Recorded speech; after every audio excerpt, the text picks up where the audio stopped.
Hi, this is Jim with Go Gracefully, and we're continuing on in our series with Part 3, How to Create an Advanced Healthcare Directive. And at this point, it's a good time to mention that I have said several times there is another document called the 5 Wishes. Some people refer to this document as the living will with heart. Some people have referred to it as a spiritual living will. It's a very detailed Advanced Healthcare Directive that allows you to explore some of these important questions with much greater depth. And that will become important as we address some of the things coming up. So I state specifically that I want who's ever honoring this Advanced Healthcare Directive to also honor my 5 Wishes Advanced Healthcare Directive. And I add in dated such and such, just so it's the most current version if I've changed it. All right, moving on. Who do you designate to make your healthcare decisions for you? I've filled this in with John Doe. But the important thing to explore here is this person you're designating indeed going to follow your wishes? For example, I've mentioned already that I do not want a lot of narcotic pain medicine if I am in this situation, because I want to experience the end of life situation in its fullness. That's a choice I've made. So the question is, would my designated healthcare decision maker honor that if they saw me there in pain? Would they be willing and courageous enough to truly honor my decision? So it's important that you choose somebody that would do that. It's also important that you choose somebody that has a little bit of familiarity or at least comfort in dealing with these types of situations. I'll tell you a side story here. My sister Jennifer passed away in December of 2016, and the end of her life was incredibly tragic. If you've watched the video on the Go Gracefully website, you'll see a little bit about it. But Jenny was in the UC Medical Center, and physicians of all different expertise and specialties were coming up to me and speaking with a lot of medical jargon and asking me to make important decisions every day. And oftentimes they wanted a decision really fast.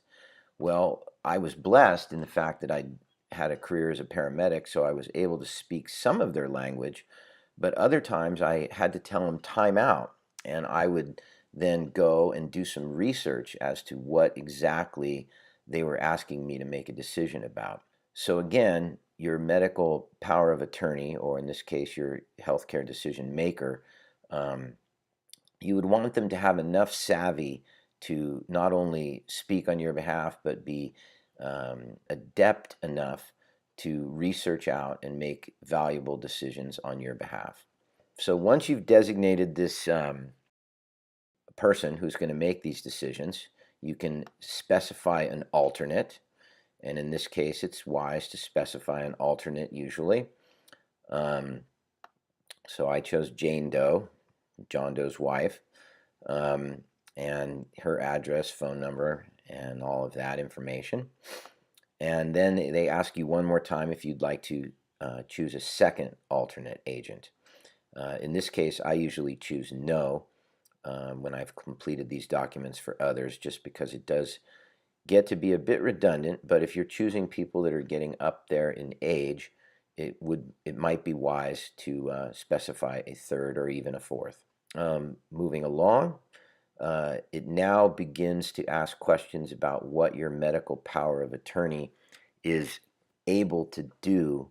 And the first question is, can John Doe withhold artificially provided food and fluids? And I chose yes.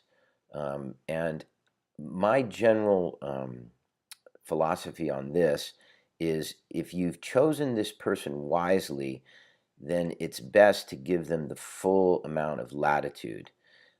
Again, having been in a situation with my sister, I had full latitude to make all decisions. I didn't need to consult anybody. Everybody was looking to me to make the final decision.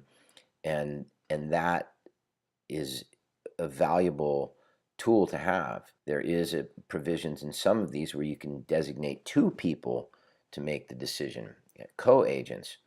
Well, now you might have co-agents not in agreement, which could create conflict in an already stressful situation. Describe any limitations you would like to place on John Doe's authority is the next question. And again, you'll notice that in this answer, I've referenced the 5 wishes document once again. Next, when does John Doe have the authority? When does that authority become effective, rather? Be careful on this question, because if you choose immediately, that means right now, even though you're mentally competent, John Doe can have this authority over you. So it's best to select this first one, in my opinion, when a primary physician determines that I am unable to make my own healthcare decisions. You wouldn't want John Doe stepping in and making your healthcare decisions when you're perfectly able to at this time. Do you wish to name a primary physician? I chose no, because I never know where I'm going to be.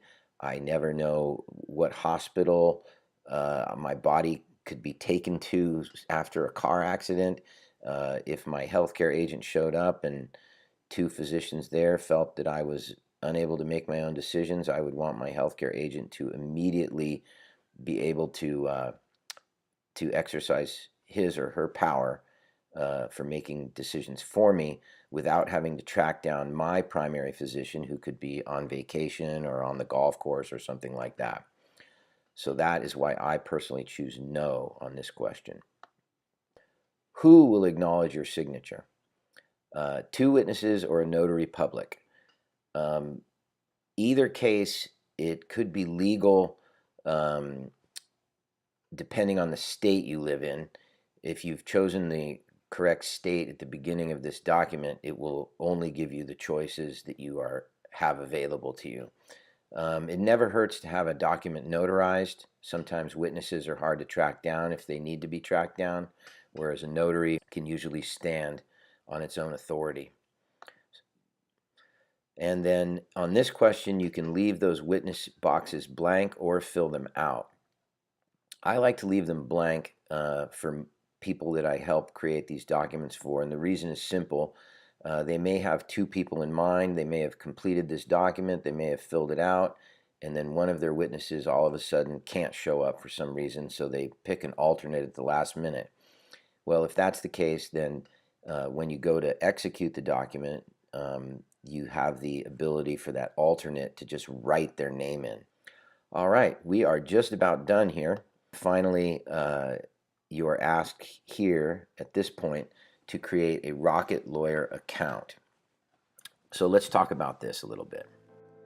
All right, that concludes part 3 of our 4-part series. And as I've said at the end of each of these, please share it with somebody you know who would appreciate this. Leave us a comment in the comments section below. And by all means, subscribe and hit the notification button. All right, let's move on to part 4.